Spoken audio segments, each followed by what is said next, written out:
Abu Dhabi, the richest city on the planet. It wants to join the City Super League and is undertaking an incredible transformation, building this extraordinary skyscraper, Aldar HQ. Nothing like it has ever been attempted. It'll be a race against the clock. Will this megastructure push even Abu Dhabi to the limit?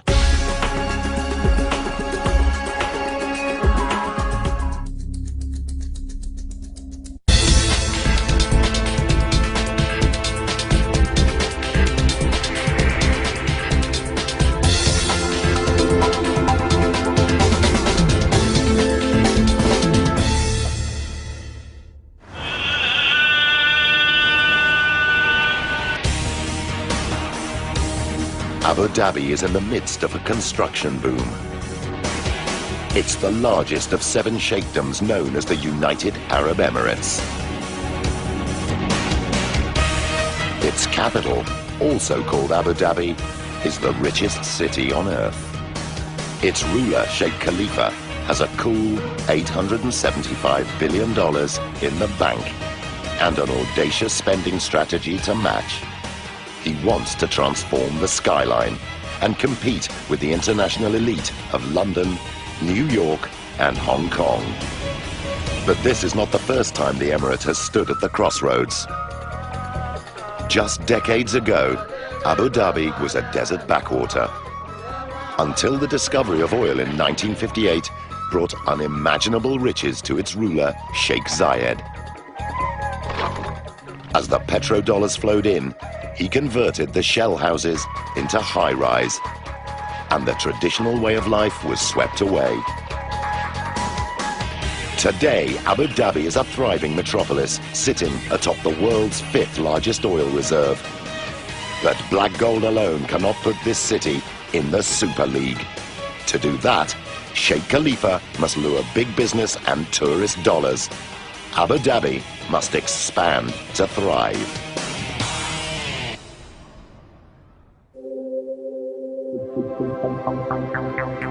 To put Abu Dhabi on the world map, fledgling property developers Aldar plan a whole new micro-city, Al Raha Beach.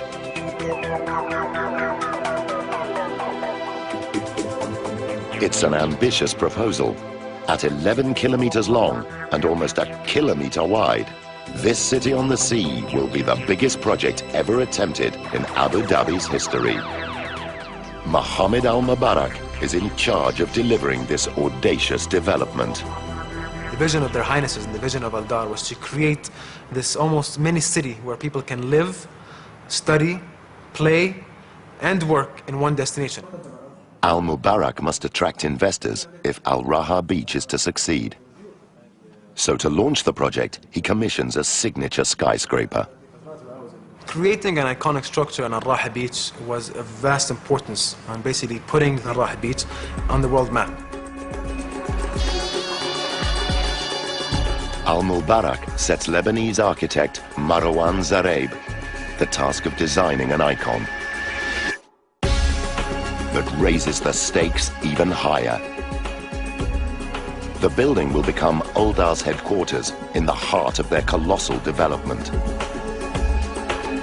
But creating something new in a land where the iconic is the everyday won't be easy. Neighboring Emirate Dubai has taken center stage with a number of headline-hitting projects. The world's tallest skyscraper, Burj Khalifa, the Palm, and the World, and the emblematic Burj Al Arab. To stand out from the crowd, Zareib knows he must redefine the extraordinary. Simple can be powerful sometimes, and especially in architecture. You can see it since the pyramids of Egypt. Most of the iconic buildings are very simple buildings. But it isn't until Zareib is relaxing on a plane that he has a brainwave. But I couldn't sleep, so it was a moment of relaxation, you know. And then the idea came simply. So I took a pen and I drew it on a sketchbook. The design is simple but daring. A round skyscraper taller than the Statue of Liberty, with a curved glass skin covering the area of 4 football fields. To be honest with you, the moment I imagined it, I knew it was a winning concept. I knew it was something different. In fact, the design is so unusual, Al-Mubarak initially doesn't know how to react. And when I first looked at the MZ design, I was a bit confused in the beginning, to be honest with you. I felt like I was looking at a comic. I felt that this was a flying saucer and basically it landed on Al-Rah beach. And I just kept on staring on it for like another 15 minutes. And after 15 minutes, I just fell in love with it. Zareeb's design is inspired by nature.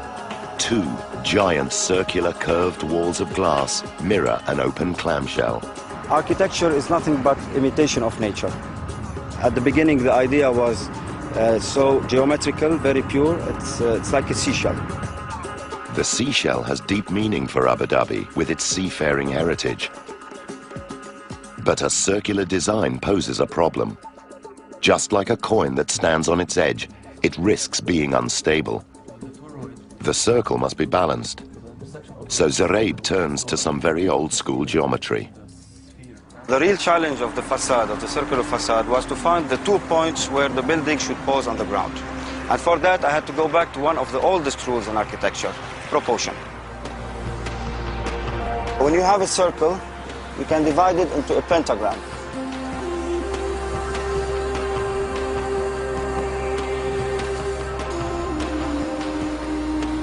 And that pentagram, in fact, is a representation of the cosmic body of the human being. So you can put a man in that pentagram, the man and the universe. So the pentagram will define the 2 points of the circle where the facade will lay on the ground. And this will create the perfect balance. It was the same thinking that led 16th century philosopher Heinrich Agrippa to draw man as a pentagram inside a circle, and has helped architects to proportion buildings for centuries. But it's not the skyscraper itself that poses the first major challenge. It's the proposed site. They wanted to show me the site, but all you can see was the sea, nothing but the water.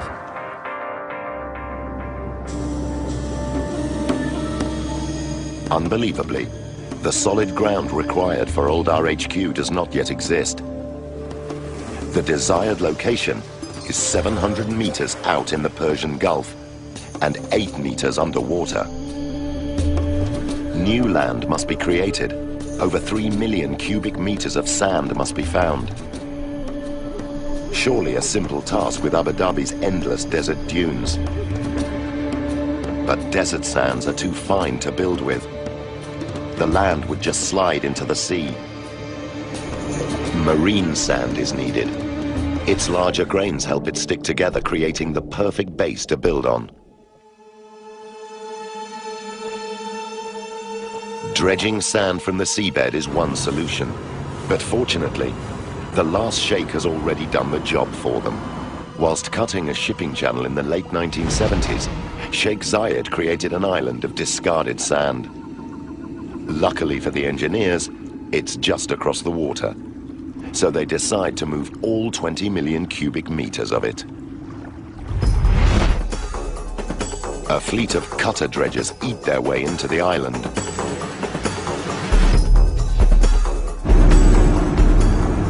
These are no ordinary dredgers. It takes an enormous claw layered with 48 reinforced steel teeth to slice through the hardened sand. The sand is pumped through a floating pipe to the construction site. Here, excavators toil 24 hours a day to flatten the virgin ground.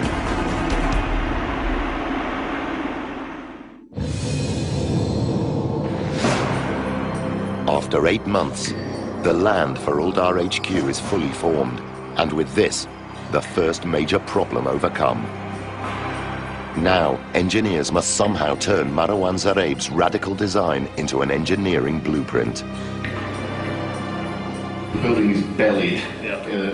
But it soon dawns on the engineering team that time isn't on their side. We mapped out the program and it was, I realized that basically from this blank sheet of paper we would have to start piling within 2 months, which is absolutely unprecedented for a building, well, for any building, but certainly a building which is of a unique geometry. Uldar want their skyscraper completed by an astonishing deadline. In just 30 months' time, the eyes of the world will be on Abu Dhabi when it hosts its first Formula One Grand Prix.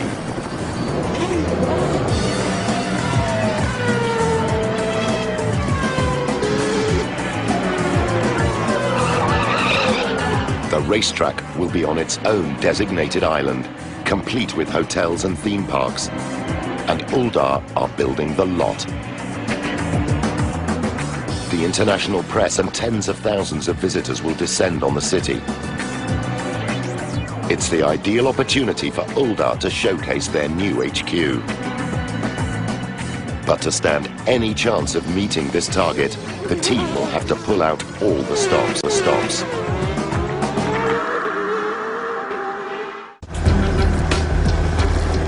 Just 1 month after design has started on Abu Dhabi's round skyscraper, the construction team arrive on site to begin foundation works. For construction manager Miles O'Sullivan, the schedule is a shock. With the design not complete and being told you're going to pile in 1 month, almost crazy. But it's not just the first deadline O'Sullivan has to worry about.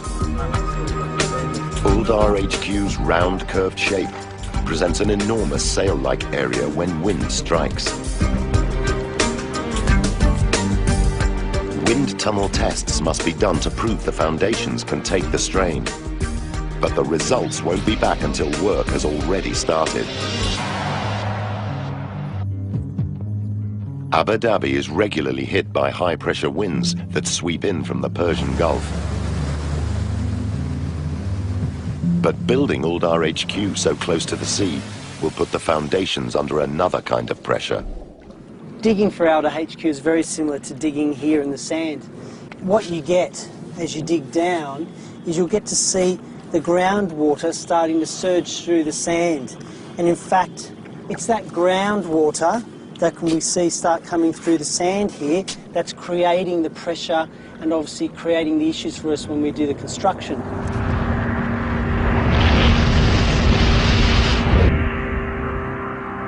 The upward pressure of the water and the loose sand pose a problem for foundation construction.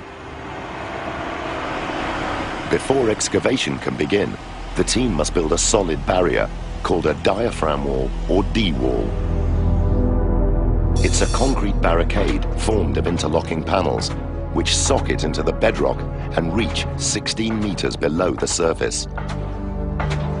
The D-wall holds back the loose sand and the surging seawater, ensuring the ground inside the barrier can be removed. These areas here, what are these? The D-wall must be built before the foundations can be laid. But with the blueprint above ground or work in progress, the team can only hope that over-engineering the foundations will make them strong enough. The design calls for about 400 concrete piles that work in 2 ways. Half of the piles rely on friction with the ground to secure the structure to the rock and sand below, whilst the remaining piles drive deeper into the rock to dissipate the building's immense loads into the ground. On site, D-wall construction begins. It's the same process ongoing at this Abu Dhabi construction site.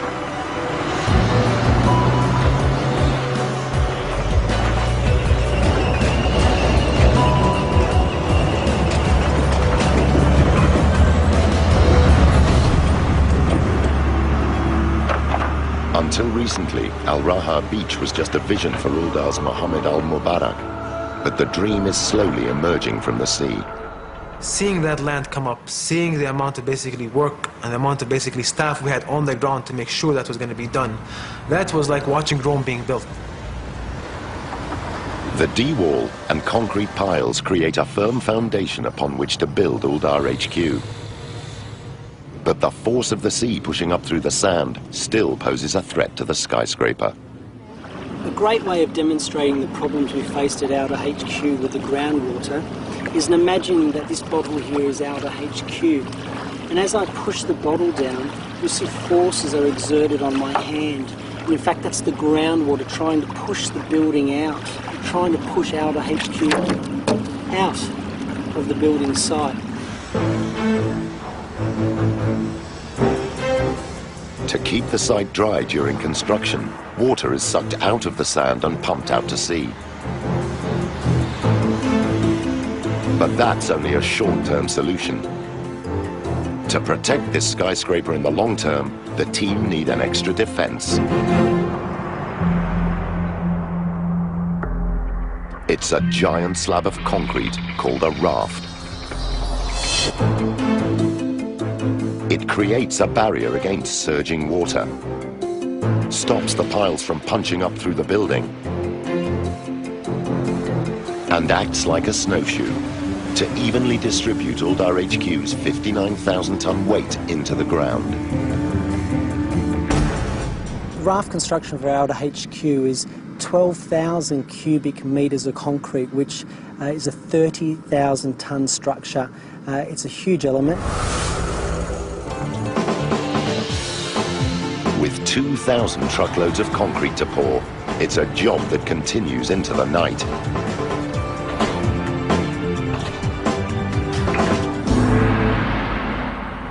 But engineers are just getting to grips with the severe forces that will affect the piles.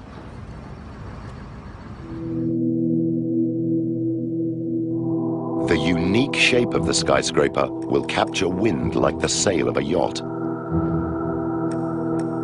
There are no guarantees the foundations will be strong enough to cope with the loads. The advanced construction works had to commence so quickly that we didn't have time to do the wind tunnel test. It was important that we did one, primarily because this is a unique shaped building. Gibbons calls upon wind engineer Roy Danoon in Colorado, USA. He puts a scale model of the HQ through its paces in his high-tech wind tunnel. Right at the start, Craig Gibbons actually called me and said, "We've got something really unusual coming up. Can you take a look at it and give us your first best guess of what the wind loads might be? Give us some guidance on how to get to some loads for the foundations, because this is running on such a fast-track schedule." Knowing that Gibbons is already building the foundations, Danoon wastes no time in firing up the fans. If the tests reveal the wind loads are higher than predicted, the foundations already in the ground may have to be redesigned. To be putting in the foundations before we could finish the wind tunnel testing, that always gives us a little bit of cause for concern. Danoon is right to be worried. He knows how high-altitude wind impacts on very tall rectangular skyscrapers. But Uldar HQ's lower height means another type of wind is the threat. When we look at the really extreme wind speeds in the Middle East and in this region, we find that the highest, what we call gust wind speeds, the short events, are caused by thunderstorms.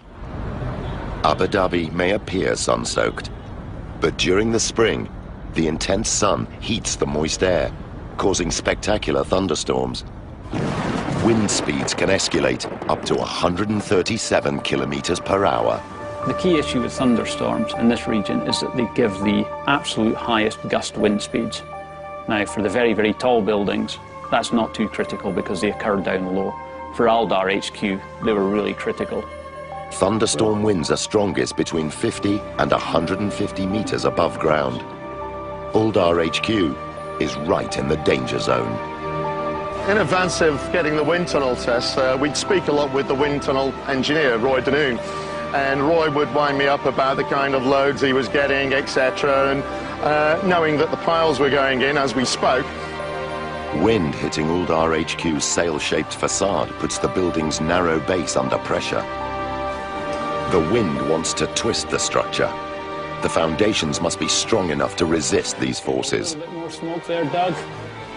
And if you could just crank the speed up in the tunnel just a touch. A little bit more.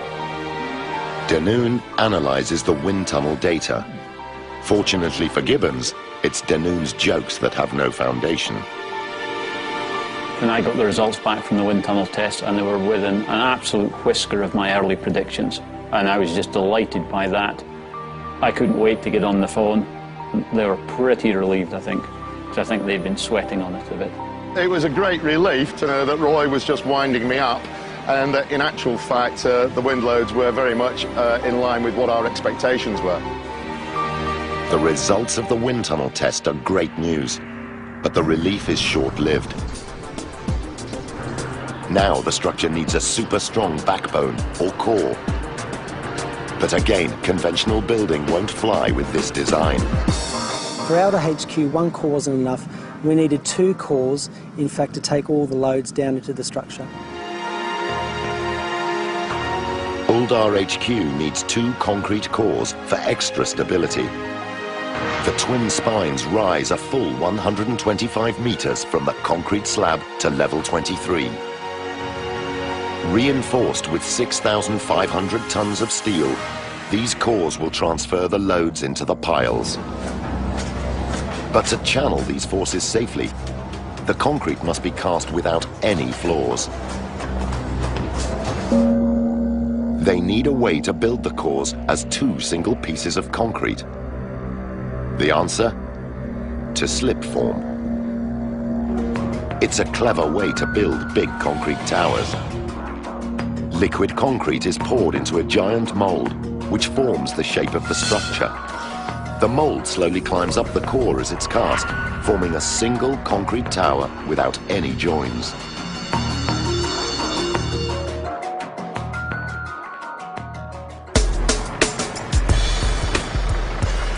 Seamless concrete will ensure the HQ's cores are strong. But these 125-meter backbones must be built in only 6 months. It's the same process ongoing at this Dubai construction site, led by the Uldar HQ team. We are calculating how much per hour we need to climb, and then how much concrete we need to place in every hour. Slip form is fast, but on this schedule it's not fast enough. O'Sullivan has a trick up his sleeve to speed up construction. We set a challenge to both cores, who could get up there first. The teams battle to reach each level before the other. The cores grow meter by meter under a constant cycle. The concrete is released and poured around the steel reinforcement. Hydraulics anchored to the structure raise the mold or shutter so that the next layer of concrete can be poured. Manpower is a key focus because slip forms are very labour intensive. You need to make sure that the guys are on deck, they're there at the right time, they're doing the right works. 4 months into core construction, the 2 teams are neck and neck in the race to the top.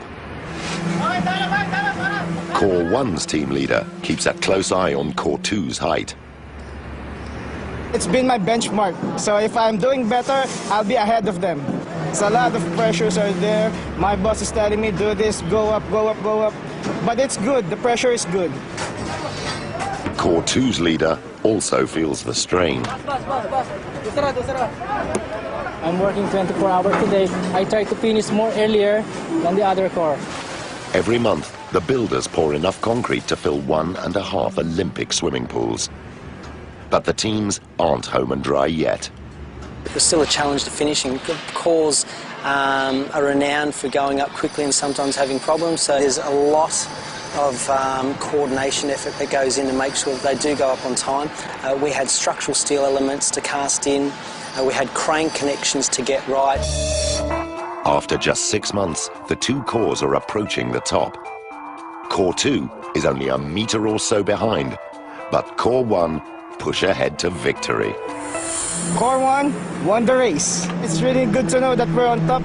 For O'Sullivan, the contest to build the cores in record time has paid off. A lot of planning goes into the cores. To see it come off, a fantastic feeling. But it's only a stepping stone, the core construction. There's a lot more to go on. The team have so far overcome the obstacles to bring Uldar HQ to life. But now they must face their most complex challenge to date. 1 year in, and Abu Dhabi's radical skyscraper is beginning to take shape. But with only 19 months to the deadline, the engineers must crack how to build Uldar HQ's vast external shell.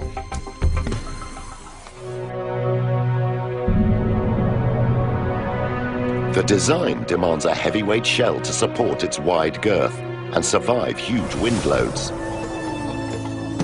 But the architect stipulates open office space, floor-to-ceiling windows, and panoramic views of the Persian Gulf. In the United Arab Emirates, the shells of rectangular skyscrapers are built with concrete. But the geometry of Uldar HQ's shell is so complex, it must be built with the precision of a Swiss watch to fit together. On this scale, achieving millimeter accuracy with concrete is practically impossible. We knew at the outset a wholly concrete building was never going to work in this instance. And Stuart, I understand that now we've been able to get a high degree of repetition through. And there we go. The engineers need another solution. The answer? A specialized steel exoskeleton called a diagrid. It's a muscular but slender steel frame that will form the HQ's unique shape and will channel forces through its high-strength beams and joints into the cores. Steel is very strong as a single element, but meshing them all together gives us this added strength and also allows us to make these rather unusual shapes. Very first sketch of the VMU, however, is the impact on the floor structure. So we could have 3 teams of guys working. The steel exoskeleton should make the architect's vision possible, but it'll be a first for the United Arab Emirates. Constructing a skyscraper like this will be a step into the unknown. The geometry of the building presented a significant challenge to us, but the other challenge was that a diagrid building, or buildings using this diagrid system, had never been built before in Abu Dhabi and the UAE. Let's have a look at it if you don't mind. It'll take expert steel fabricators to pull this job off. When we first seen the design, it was something that we knew we had to put our most experienced guys on it. The structure's very, very complex. The army of fabricators work in shifts around the clock to cut and weld 2,500 tons of steel. The factory is building a series of A-shaped steel sections, weighing up to 30 tons each. They will connect together to form the structure's signature curves. But if manufacturing these giant A-frames is not a big enough job, lifting them into position on site will be a major challenge.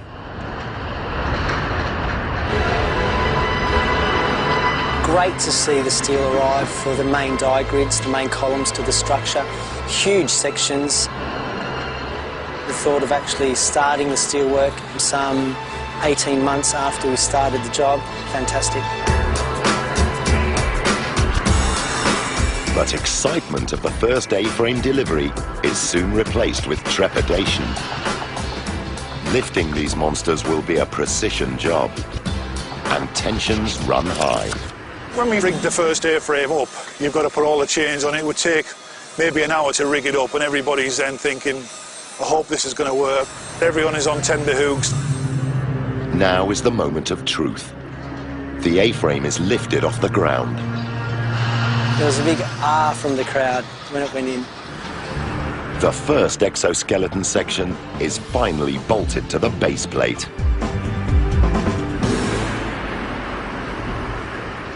To see one go in, an amazing feeling. First A-frame up.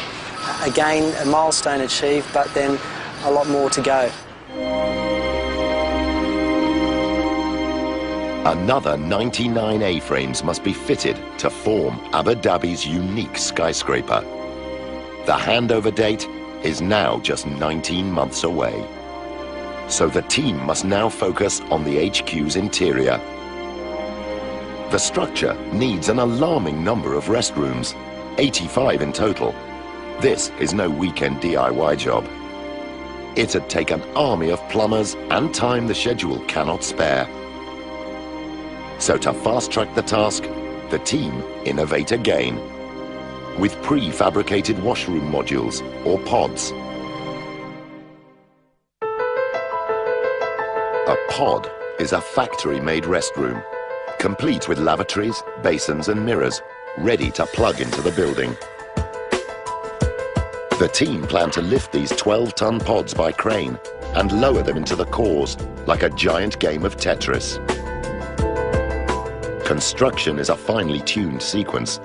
The pods have to be in before the exoskeleton blocks access to the cores.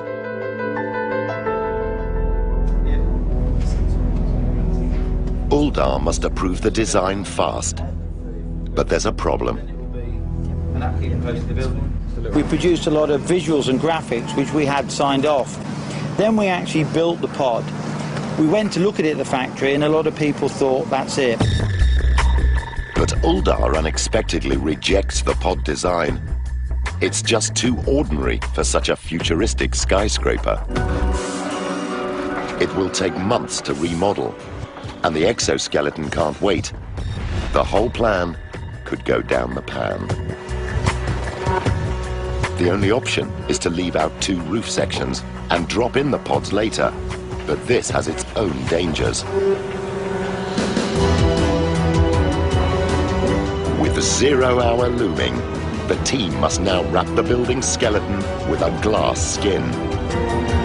And no one has ever built a glass facade like it. The geometry of Uldar HQ is highly complex.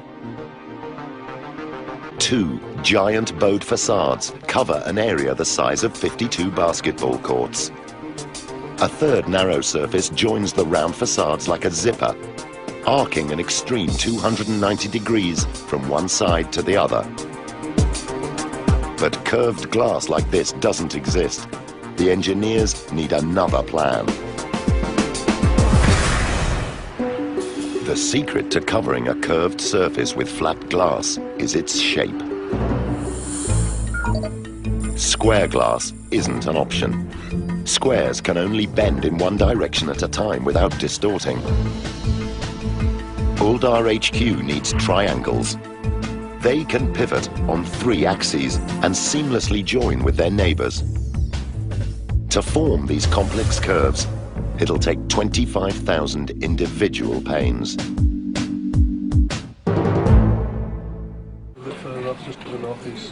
But before glass production can begin, the team must know what wind pressures it will face.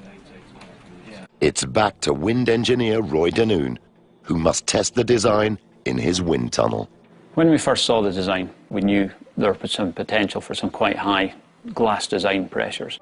If you under-design a pane of glass, then it will be sucked out the building. The large facades are most likely to cause trouble. The biggest loads on the overall building are the winds coming flat into the wide face, so it's capturing it almost like a sail. The wind comes into the centre and spreads out around the building, and where it separates and splits away from the building around the edges, that's where we see the largest pressures. The pressure is like a big SUV hanging off the outside of each panel. But that's not all Danoon's test reveals. The circular shape of Uldar HQ creates another problem. When we initially saw the design, the sharp edges threw up this at the warning flag that said, look, we can get some pretty large pressures here. Where the wind hits the edge of the narrow strip of glass, it spirals in on itself, creating a vortex. You see this recirculation of the flow. It separates away, and you get this little bubble on the surface where the wind isn't hitting, and then it comes back in to meet the surface again. That's typically an indication that that's where your highest design loads are occurring for your glass.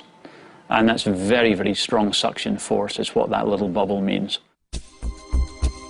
To stop wind sucking glass out of the HQ, each pane must be beefed up with thicker glass and a stronger frame. But that does nothing to limit the scale of the job ahead: installation.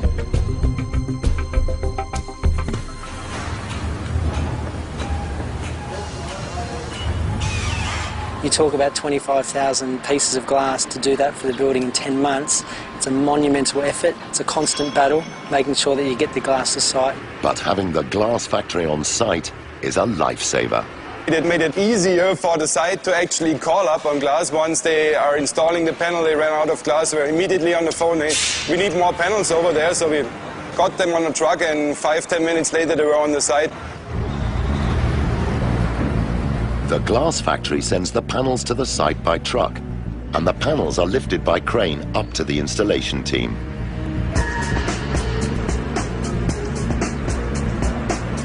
The constant pressure was the program.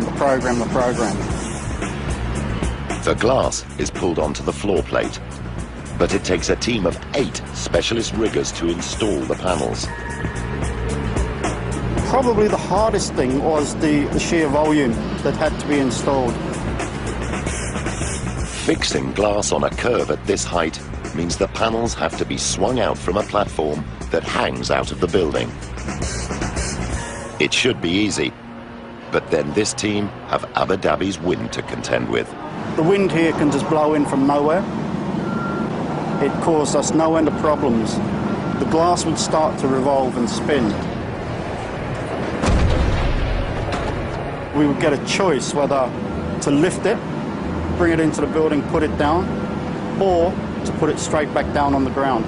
They were decisions that had to be made on the spot. And you don't want a large panel coming down from 20 stories. Just contemplating that, it doesn't bear thinking about. This glass panel makes it into position in one piece. But the team have another 29 to install every day if they're to meet their targets. We got it up to 30, 32 on average, and I think the best day was over 40.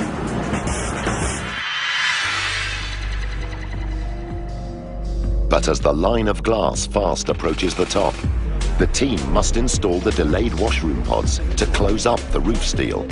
Yeah, so if they did... You could do 15 metres, 15 metres in one day, so you're 120 metres. The new design is finally approved, and after 10 months, the 12-ton modules start to turn up on site.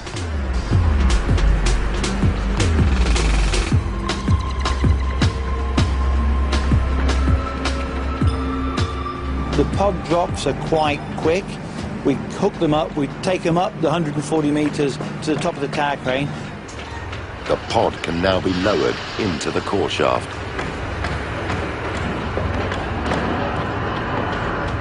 It's a tight fit with just 75 millimetres of clearance.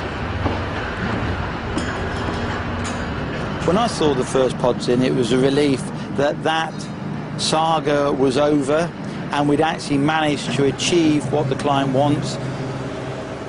The pods are on the move, but the long delay has serious consequences.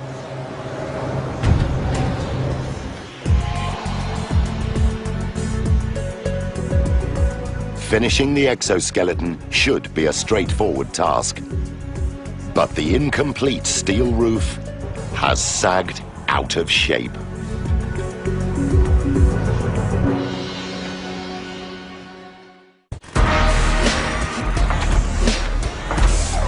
Eight months from the deadline, and the world's first spherical skyscraper is fast approaching completion. But with the end in sight, construction hits a serious snag. The delay in fitting the washrooms into the cores has forced the team to leave the roof arch open, causing the steel to slouch out of shape. The arch of the HQ's lightweight roof is the key to its strength. Its curves evenly distribute the forces down into the foundations. But if any elements of the arch are missing, the forces cannot flow away. The roof will sag under the weight. To discover how serious the slump is, the steel is surveyed. I've made a phone call to our site supervisor, Bob, and asked the question of what the actual sag was recorded, expecting it to be around about 50, 60 mil. When we got the figures of 150 millimetres, I was a little bit shocked. With a building that relies on precision engineering, a 150 millimetre sag is a huge problem. The roof will not slot together. The brackets to connect the remaining 40 glass panels will be out of alignment. There is no time to redesign. The team have to somehow make the roof steel fit together. The only way is to lift the entire roof into position, and it weighs a staggering 200 tons. Even for experienced steel engineer Bob McPhee, this is a serious undertaking. I hate it when you start waking up thinking about your work. I've never liked to do that. To lift the roof arch, 2 hydraulic jacks are positioned on top of a load-bearing wall, carrying 80 tons of weight into the core. 2 more jacks are propped with 16-meter-tall steel columns and channel 40 tons each into the concrete floor of level 23. The props are packed with steel slabs to hold the roof in position as the jacks are raised. The roof was moving firstly a couple of millimetres, then 5, then 10, then gradually into its position 20, 50, 100, and then into its final position 150 millimetres. The entire roof is raised by a whopping 170 millimeters. The slumped arch is finally in the right position. All that remains is to lift the last steel section.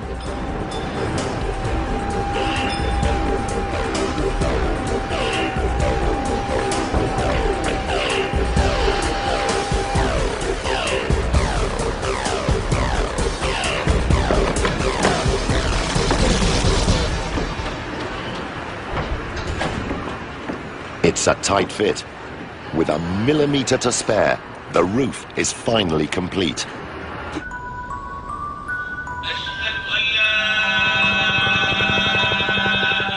With just weeks to spare before Abu Dhabi's first Formula One motor racing spectacle hits town, all of Uldar HQ's 25,000 glass triangles are in position, except one. The glass installation team lower the pane inch by inch. No one wants to be responsible for shattering the last sheet of glass. It's a defining moment for the team. Finally, the last pane slots into place. Ecstatic. Actually see the last bit of glass go in. Amazing feeling. Hopefully the guys here feel the same way, and I'm just overjoyed. Against all the odds, and in just 30 months, the team have fulfilled their brief.